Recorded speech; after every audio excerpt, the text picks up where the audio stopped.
Perkenalkan, nama saya Bunga Yohana Eklesia dari AK 4201 dengan NPM 14021841173. Di sini saya akan mempresentasikan materi tentang integrating SCM, CRM, dan ERP.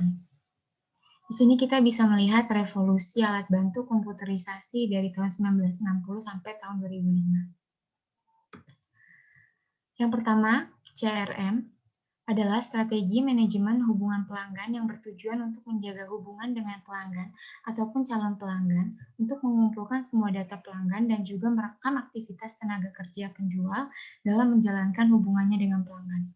Untuk primary users dari CRM ini sendiri yaitu ada sales, marketing, dan customer service. Lalu untuk primary business benefit dari CRM ini sendiri ada sales forecast, perkiraan penjualan, lalu ada strategi penjualan, dan yang ketiga itu ada kampanye pemasaran. Yang kedua yaitu SCM adalah supply chain management, yaitu serangkaian kegiatan yang meliputi kegiatan koordinasi, penjadwalan, dan pengendalian terhadap pengadaan produksi, persediaan, dan pengiriman produk. Untuk primary users dari SCM ini sendiri itu ada customer, resellers, partners, supplier, dan distributor. Lalu untuk primary business benefit dari SCM ini sendiri ada permintaan pasar, lalu ada research and capacity constraint atau sumber daya dan kendala kapasitas, dan yang terakhir ada real time scheduling.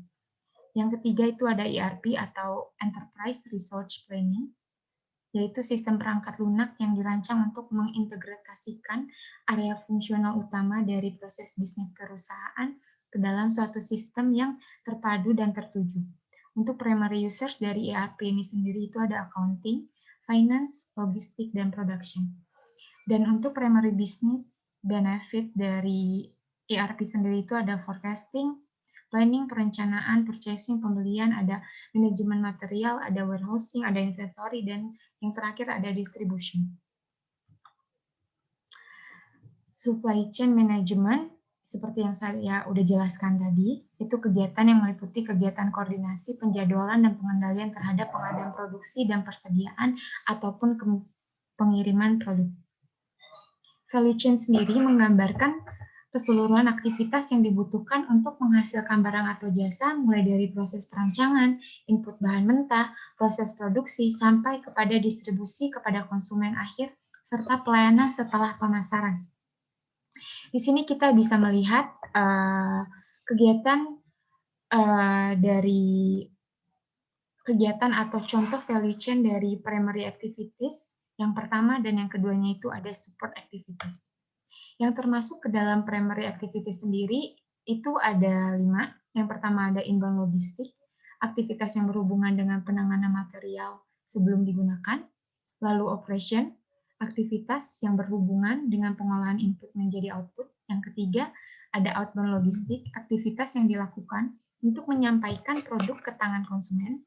Yang keempat, ada marketing and sales, aktivitas yang berhubungan dengan pengarahan konsumen agar tertarik untuk membeli produk. Dan yang kelima, ada service, aktivitas yang mempertahankan atau meningkatkan nilai dari produk itu sendiri. Lalu, support activity sendiri terdiri dari firm infrastruktur yang pertama, yaitu departemen-departemen atau fungsi yang melayani kebutuhan organisasi dan mengikat bagian-bagiannya menjadi sebuah kesatuan. Yang kedua ada human resource management, pengatur sumber daya manusia mulai dari perekrutan, kompensasi, sampai pemberhentian. Yang keempat ada teknologi development, yaitu pengembangan peralatan seperti software, hardware, prosedur di dalam transformasi produk dari input menjadi output. Dan yang keempat itu ada procurement, yang berkaitan dengan proses perolehan input atau sumber daya.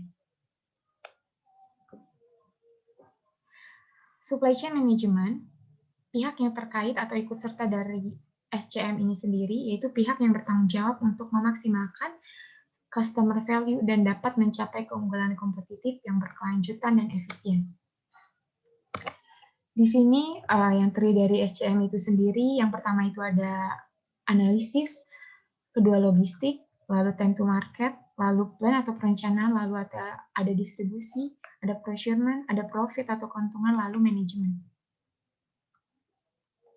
Cakupan dari SCM ini sendiri Yang pertama atau salah satunya itu pengembangan produk, yaitu melakukan riset pasar, merancang produk baru, dan melibatkan supplier dalam perancangan produk baru.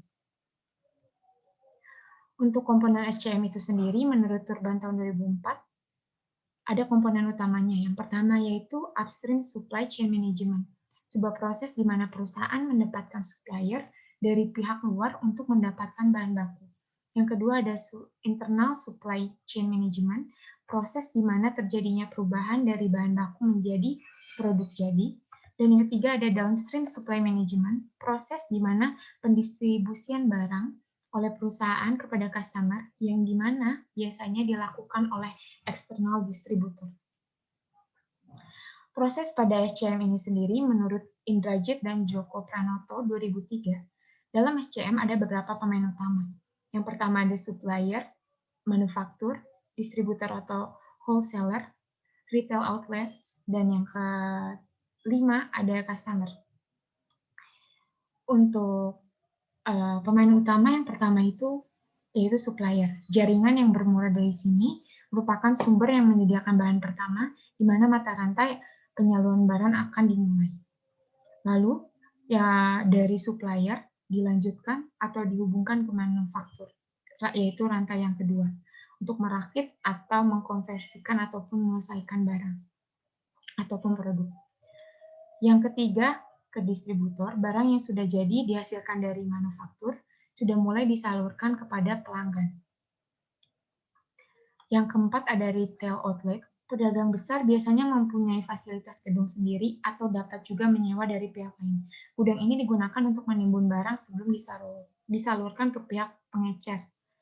Dan yang terakhir itu ada customer. Disinilah rantai-rantai dari pemain utama itu berakhir, yaitu di customer. Para pengecer atau retailer akan menawarkan barangnya langsung kepada para pelanggan, pembeli ataupun pengguna barang, maupun itu toko, warung, pasar swalayan, dan yang lainnya. Di sini ada enterprise, hubungan antara enterprise dengan supply chain management ataupun SCM. Lalu ada customer relationship management seperti yang sudah saya jelaskan tadi.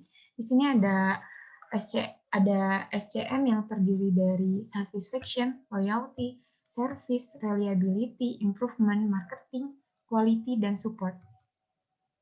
Customer relationship management. Untuk mencapai keunggulan kompetitif dengan fokus pada hubungan pelanggan, organisasi bisnis memerlukan informasi tentang siapa pelanggan mereka, apa yang pelanggan mereka inginkan, bagaimanakah kebutuhan pelanggan mereka dipuaskan, dan faktor-faktor lain yang terkait. Hubungan antara ERP dan CRM ini sendiri ada perbandingannya.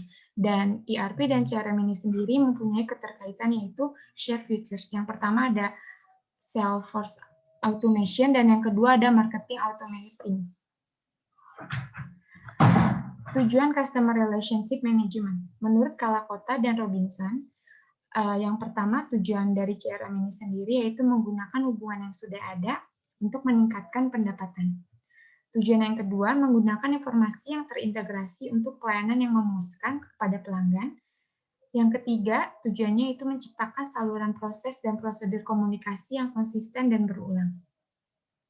Lalu, di sini ada manfaat dari CRM sendiri, menurut Tunggal pada tahun 2005. Manfaat yang pertama ada mendorong loyalitas pelanggan, lalu mengurangi biaya. Manfaat yang ketiga ada meningkatkan efisiensi operasional. Yang keempat ada peningkatan time to market, dan yang kelima, peningkatan pendapatan.